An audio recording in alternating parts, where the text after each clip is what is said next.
Subscribe करें और देखें एक दिल दहला देने वाली हॉरर स्टोरी। बिना घबराए बेल आइकॉन प्रेस करना ना भूलें।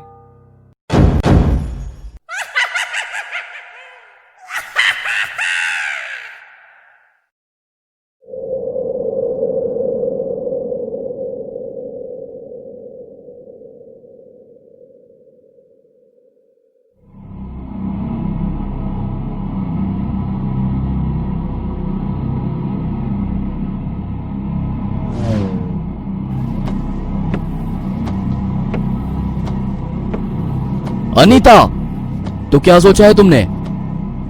कार का स्टीयरिंग संभालते हुए सुनील ने अनीता से पूछा, लेकिन अनीता बिल्कुल चुप थी। न जाने वो कहाँ खोई हुई थी। आसमान से बरसने वाली बारिश की बूंदों को देख रही थी। उसकी आंखें नम थीं। अनीता के दिमाग में अजीब से ख्यालों का भंवर उद्यम मचा रहा था। सुनील और अनीता के शादी को अब पूरे 5 साल हो चुके थे। शादी के पहले की वो सारी बातें अनीता को याद आ रही थी। अनीता, लड़का डॉक्टर है। उसके पिताजी का बहुत बड़ा कारखाना है। खुद का बंगला, गाड़ियां, नौकर चाकर, बहुत ही अच्छा रिश्ता है बेटी, इनकार मत करना। अपने पिताजी के वो शब्द आज भी अनीता के जहन में है। अनीता, मैं क्या कह रहा हूँ, ध्यान कहाँ है तुम्हारा? जैसे ही सुनील अनीता पे जोर से चिल्लाया, अनीता अचानक से चौंक गई। अपनी आंखें पोंछते हुए उसने सुनील की तरफ देखा और कहा, सुनील, मुझे माफ कर दो, लेकिन अब मैं और ये बर्दाश्त नहीं कर सकती। उसकी ये बातें सुनकर सुनील ने गुस्से से कार की ब्रेक दबाई। चलो, गाड़ी से उतर जाओ। सुनील बहुत गुस्से में था। अनीता बहुत डर गई थी। रात के 11 बजे हुए थे। बारिश रुकने का नाम ही नहीं ले रही थी। घर अब भी बहुत दूर था और सुनील गुस्से में। अनीता, मेरे सब्र का इम्तिहान मत लो और चुपचाप गाड़ी से उतर जाओ। सुनील, मुझे माफ कर दो।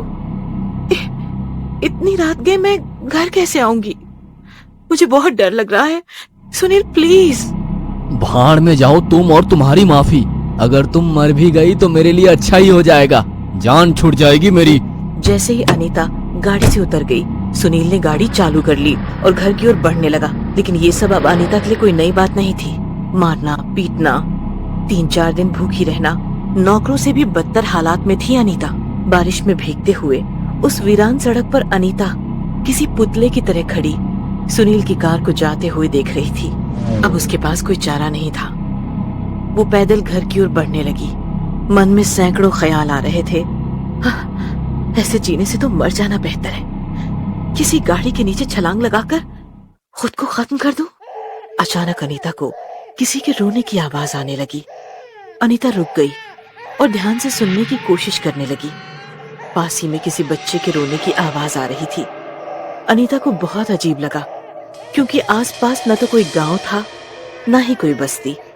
तो उस बच्चे की आवाज आ कहां से रही है? इससे वो बहुत हैरान हो गई। उसने पीछे मुड़ के देखा तो कोई पीछे नहीं था। अगर कुछ था तो सिर्फ और सिर्फ काला गहरा अंधेरा। अचानक वो आवाज एकदम से बंद हो गई। अनीता फिर से अपने घर की ओर बढ़ने लगी। दिमाग में अजीब अजीब ख्याल आ रहे थे। मन ही मन में भगवान से लड़ रही थी। हे भगवान, आखिर मेरी क्या गलती थी? मैंने आखिर कौन सा पाप किया था जो मेरे नसीब में इतने निर्दयी लोग आ गए? इस स्त्री जन्म से तो मौत ही बेहतर है। अनीता अपने ही ख्यालों में घर की ओर बढ़ रही थी। कुछ दूर चलने के बाद अनीता एक पुल पर आ गई। शहर से आने वाला गटर का पानी उस पुल के नीचे से नदी में मिश्रित हो जाता था। नाली का पानी बहुत जोर से बह रहा था। अचानक अनीता को किसी बच्चे के रोने की आवाज सुनाई। एहसास हुआ कि ये आवाज उसे पहले भी सुनाई दे रही थी।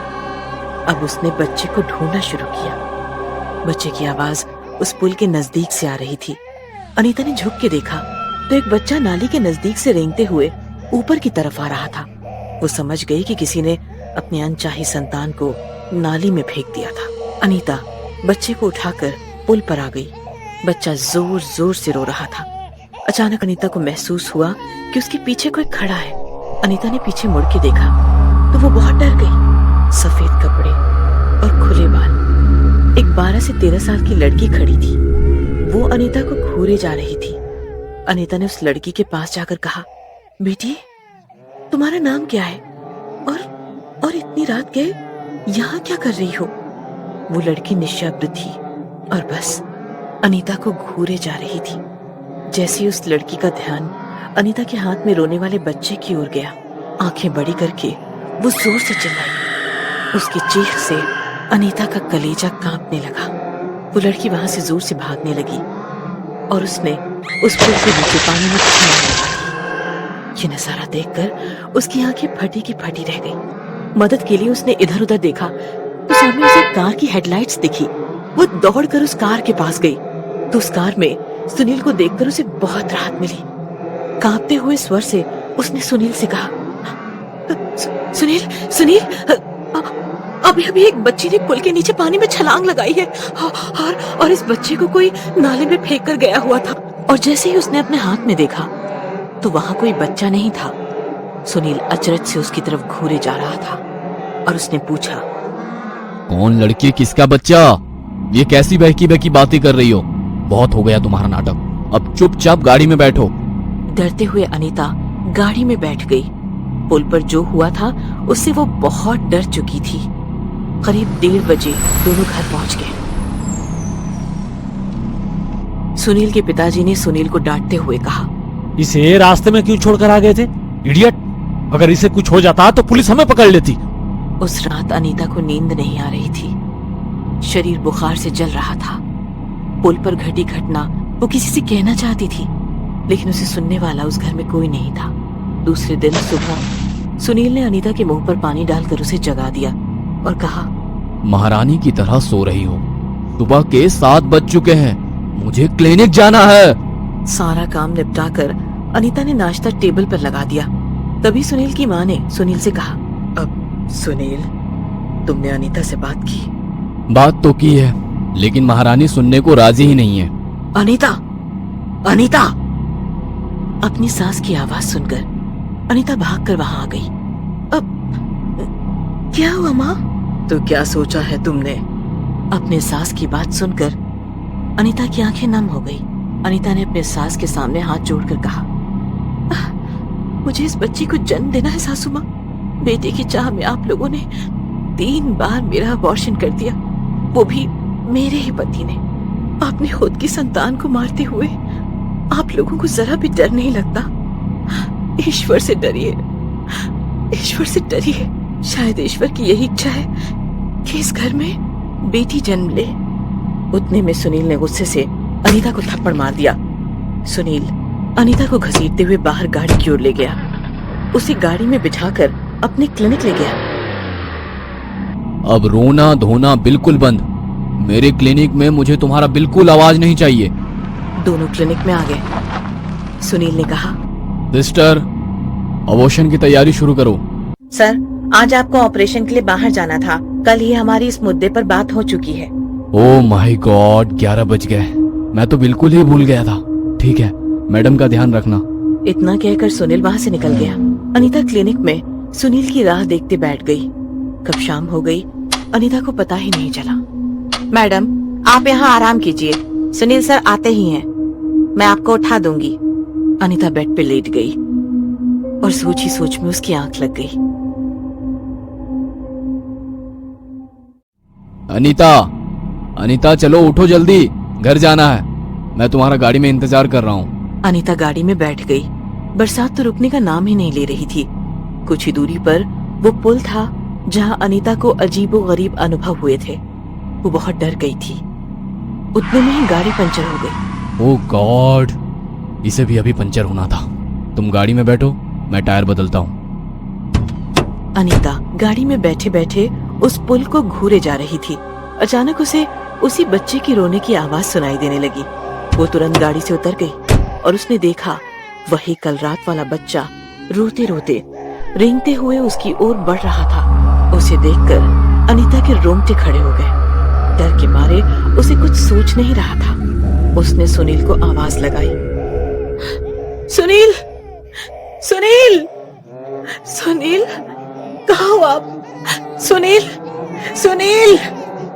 लेकिन सुनील का कोई अता पता नहीं था। उतने में उस पुल पर 2 से 3 से 4 से 8 से 10 से 15 छोटे छोटे बच्चे रेंगते हुए अनीता की ओर बढ़ने लगे। अनीता डर के मारे पत्थर जैसी हो गई थी। उसे कुछ समझ नहीं आ रहा था। अचानक उसके पैरों पर कुछ हलचल महसूस हुई। उसने नीचे देखा तो उसका कलेजा कांप उठा, क्योंकि उसके पैरों पर उसका पति सुनील खून से लथपथ उसकी ओर बेबस नजरों से देख रहा था। वो उससे मदद की भीख मांग रहा था। उतने में अनीता की नजर सामने की ओर गई और जो उसने देखा मानो उसके होश उड़ गए। उसने देखा सामने वही 12-13 साल की एक लड़की खड़ी थी। उसके हाथ में एक लोहे का रॉड था जिससे खून की बूंदें टपक रही थी। वो लड़की अनीता के सामने आकर खड़ी हो गई। उसे देखकर अनीता की धड़कन रुक सी गई। अनीता की तरफ देखते हुए उसने जोर से आक्रोश किया और वो लोहे का रॉड सुनील के छाती में घुसा दिया। अनीता मैडम क्या हुआ? अनीता मैडम, अनीता मैडम क्या हुआ? अनीता नींद से जग गई तो वो क्लिनिक में ही थी।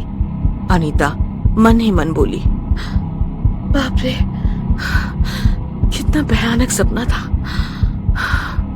अनीता का दिल अभी भी जोर जोर से धड़क रहा था। खुद को संभालते हुए उसने सिस्टर की ओर देखा। सिस्टर का चेहरा बड़ा परेशान दिख रहा था। क्लिनिक के बाहर एक कांस्टेबल खड़ा था। अनीता ने घड़ी में देखा तो सुबह के 6 बजे हुए थे। मैडम, आपको हमारे साथ चलना होगा। अनीता को ये सब अजीब लगा।